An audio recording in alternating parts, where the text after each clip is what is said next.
Hey everybody, this is Waves.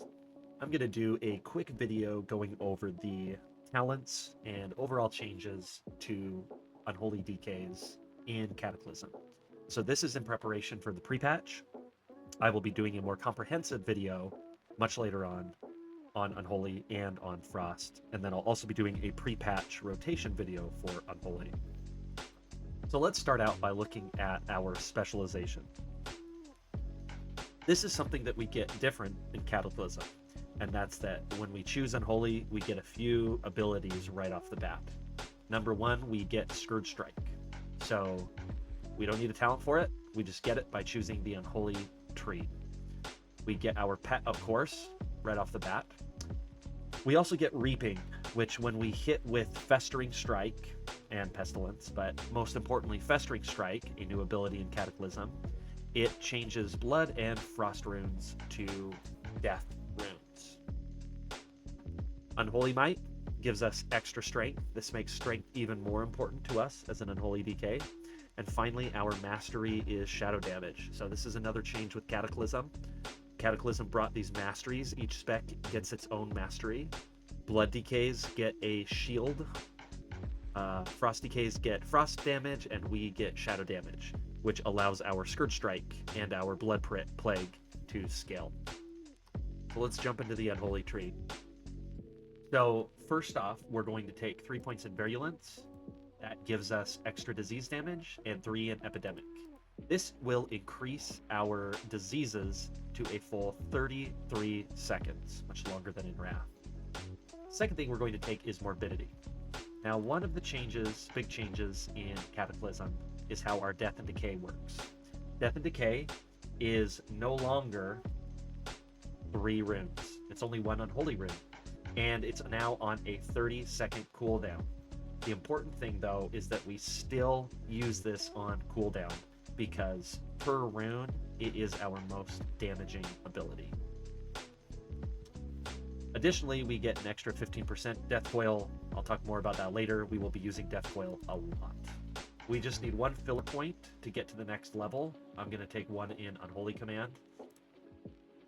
That brings us to this level where we take everything. So we can substitute, especially in the pre-patch, Contagion on single target bosses. This increases the damage of your diseases by 100%. We could move that to another ability, Magic Suppression, which I'll talk about later. But for now, I'm going to take it. It's especially useful if you've got any type of disease spreading you need to do. Now, Runic Corruption. So this is one of the big changes in Cataclysm. In Cataclysm, our Death Coil, or if we're a Frost DK, our Frost Strike, will actually cause Runic Empowerment. It's a 45% chance to proc when we use one of those 2 abilities. And what it does is it refreshes a depleted rune. Now, this talent makes that ability work differently. Instead of it refreshing a depleted rune with 2 points, we get 100% increased rune regeneration for 3 seconds. This is mega. It also reduces the cost of our Death Coil by 6. In Cataclysm, our haste actually reduces, or rather speeds up, our rune regeneration. So getting a Runic Corruption proc will supercharge that.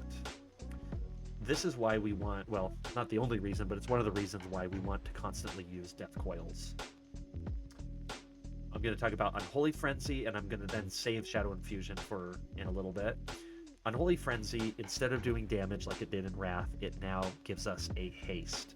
This haste can stack on Bloodlust, but we don't necessarily want to do that for a couple of reasons. One, although we're not completely sure at this moment how our Gargoyle is going to work, it looks like it's probably not going to be as overpowered as it was in Wrath, and so stacking Frenzy won't necessarily benefit our Gargoyle, although that's TBD. It will help our rune regeneration, but one thing you're going to find is when you have Lust, your runes are going to be regenerating so quickly you can barely keep up with it. And so this isn't necessarily the best time to use Unholy Frenzy. We do get the increased attack haste, but until we get the Sims, most likely this is going to be better to either save for a second Gargoyle, or to use after Lust. So your Ghoul does benefit from your haste, and having a Lust that then stacks right next to your Unholy Frenzy might be the way to go. However, this is subject to change once we get workable sims. Gonna do 3 in Shadow Infusion, I'll come back to that. Avoid Death's Advance. So Magic Suppression. This is a talent where we can put some of our extra points, especially once we get into Cataclysm and have 85, or our level 85. For now, I'm going to avoid it, but what it does is increases your damage absorption and runic power that you get from your AMS. The Rage of Rivendare, gonna add in that. That gives us extra 45% damage to Festering Strike and Scourge Strike. And that brings me to the next level. Unholy Blight, just like in Wrath, we want to take it, extra 10% to our Death Coil, free damage. So now let's talk about our presences as we get into Unholy Presence, improved Unholy Presence. So in Cataclysm, we will always be in Unholy Presence. We don't use Blood or Frost. Blood is the new tanking presence. Frost is only used sparingly. Sometimes if you have a large trash pack, you can use Frost Presence, but we don't want to bother with it for now. So we stay in Unholy Presence, take 2 in Improved Unholy. We have our 0.5 GCD, and we have an extra 15% with the Improved Unholy haste. So that brings us to Dark Transformation. This is one of the other big changes in Cataclysm. So Dark Transformation allows us to transform our Ghoul into an abomination that has more powerful abilities for 30 seconds. The way that we transform him is by either attacking the boss, enemy, whatever, with Death Coil or Death Coiling our Ghoul. Once you get 5 stacks, you can then do Dark Transformation. We want to keep this ability up as much as possible. So I'll talk more about this in the rotation video, but essentially, as we gain these stacks, we then do Dark Transformation, and then we have 30 seconds with a transformed abomination. And that's why I say it might be best to, rather than stack Frenzy with Lust, just use your Frenzy for your next Dark Transformation. And then Plaguebringer, it's slightly different than it was in Wrath, but you're going to still take it. And then Sudden Doom.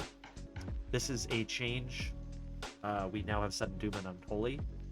Your main hand auto attacks have a chance to make your next Death Coil cost no runic power. This procs all the time. We want to use it ASAP because it gives us more runic corruption procs. And this is part of the reason why we only use 2-hand weapons. We're using 2-hand weapons as Unholy and Cataclysm because Sudden Doom isn't affected by having an offhand, and because Scourge Strike is our main damaging ability and it greatly scales off of weapon damage, we're just always going to use 2-handers. Finally, our Gargoyle. We don't quite know how Gargoyle is going to work. It looks like we're probably going to snapshot Strength, maybe not Haste, but it might be GCD capped. Really too early to tell at this point. So now that we have 31 points, we can now spread our 5 unspent talents. So we're going to put 3 into Bladed Armor. That gives us 6 attack power for every 180 armor value. We now have 2 unspent talents. So where are we going to put those? By putting 1 into Runic Power Mastery, this brings us up to 110 Runic Power. Why is that important?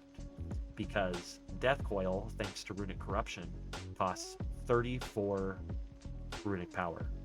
If you've got 110, you can, at max RP, rip off 3 Death Coils in a row, which is what you want to do to get back to your Dark Transformation. So that leaves us with 1 unspent talent point. We can put it in one of 2 places. Well, it's not the best idea to put it into Runic Power Mastery. You just want to have that 1 point for the extra Death Coil, but we can put it in Butchery. The reason to put it in Butchery is you get 1 runic power per 5 seconds while in combat, but the area that I would suggest putting it in is increased AMS. There are going to be multiple bosses in ICC that will benefit us if we are using AMS. Getting that extra runic power generation is going to be critical to being able to use our Dart Transformation. For instance, you're on Lord Marogar, you have your Dart Transformation just ended, you can hit AMS, jump into the fire, and then immediately rip off 5 death coils and transform your ghoul right back up there. So this is where I would suggest putting that extra point, that final point. Quickly, let's go over the glyphs. So we're going to take Glyph of Death Coil, Glyph of Scourge Strike, Glyph of Raised Dead. Scourge Strike is our main ability. Death Coil, we're using that all the time. And of course, we want to give our ghoul an additional 40% of our strength. Now, because of how glyphs work in Cataclysm, you can change them out easily just by using a Vanishing Powder. So if you just have this reagent, you can switch them back and forth as long as you learn it once. Meaning that in trash packs, you can switch to Death of Decay and Icy Touch. Get that extra disease and Death of Decay damage, and then when you get back to the boss, you just switch them back to here. Your majors you want to have are Glyph of Anti-Magic, Glyph of Blood Boil. I don't have any Vanishing Powders, so I can't switch these right now, but you want to have Glyph of Anti-Magic Shell, Glyph of Blood Boil, and then Glyph of Pestilence for your majors. And then your minors, the most important minor to have is Death's Embrace, because that allows you to hit your ghoul before a boss and get him empowered, get up some stacks, and be ready to go into the fight with a fully empowered ghoul. The other ones, you can just kind of decide which ones you want. I would suggest going with Horn of Winter, and then between Path of Frost, Blood Tap, or Death's Gate. It's up to you. But those are the talents for the pre-patch, and like I said in a subsequent video, I'll be talking about the rotation.